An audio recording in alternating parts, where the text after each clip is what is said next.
Already এই narrative দাঁড় করানো হচ্ছে, বাচ্চাদের কিচ্ছু বলা যাবে না, কিচ্ছু বলা যাবে না। কে শিখাইছে আপনাকে এটা? পশ্চিমারা শিখাইছে আর অন্ধের মতো নিয়ে নিচ্ছেন।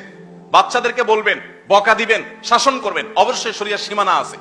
ইসলাম একজন মুসলিম হিসাবে আমাদের জন্য শরিয়ার সীমানা দিয়ে দিয়েছে। চাইলেই আমি তাকে প্রহার করব, টর্চার হওয়ার মতো কাজ করবো, সেই ইসলাম সে অধিকার আমাকে দেয় নাই। কিন্তু তাকে অবশ্যই আপনি শাসন করবেন। শাসন যদি না করেন তো সে বিপদগামী হবে। এখানে যারা সিনিয়র আছেন অনেকেই ছোটবেলা বহু মারধর খেয়েছে। আমার জীবনে আমি অনেক মারধর খেয়েছি। গ্রামের ছেলে, দুষ্টুমি যত প্রকার আছে সবগুলোই করতাম, আবার মার খেতাম, আবার দুষ্টামি করতাম।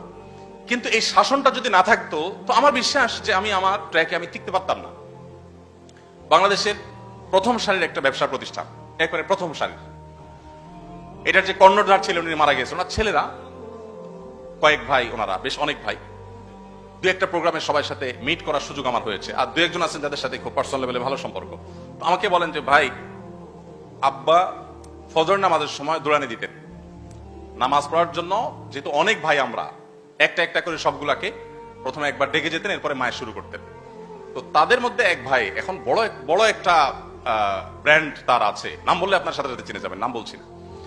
তো কোন একটা তাদের পারিবারিক অনুষ্ঠানে আমিও ছিলাম। তার ওই ভাইকে ডেকে এনে বড় ভাই বলতেছে আমার সামনে, দুষ্টামি করে বলছে, নাম ধরে বলছে, এই তোর মনে আছে আব্বা প্রতিদিন ফজর সময় দৌড়ানি দিতে, আর তুই উযু ছাড়া নামাজ পড়তি প্রত্যেকদিন।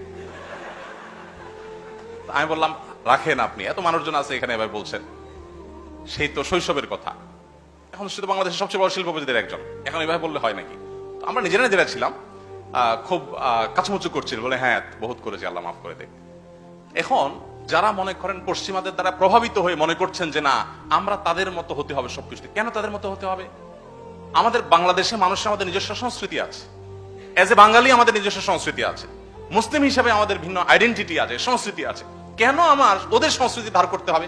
আমি আবারও বলছি, ওদের অনেক কিছু আছে ভালো। আমাদের ডিসিপ্লিন কেতাবে আছে, বাস্তবে নাই। ওদের ডিসিপ্লিন বাস্তবে আছে, ডেফিনেটলি আপনি সেটা অনুসরণ করেন। কিন্তু আপনি তাদের এই বস্তা পচা সস্তা সংস্কৃতিগুলো কেন অনুসরণ করছেন?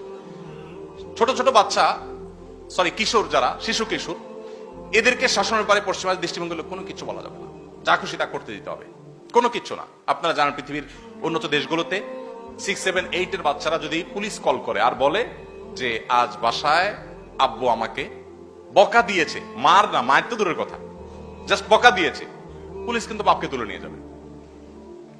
জানেন তো আপনারা, টোকিওতে এক বাংলাদেশি, প্রবাসী এক বাংলাদেশি আমাকে একটা সেমিনার শেষে এসে হাত ধরে কেঁদে দিলেন প্রায়।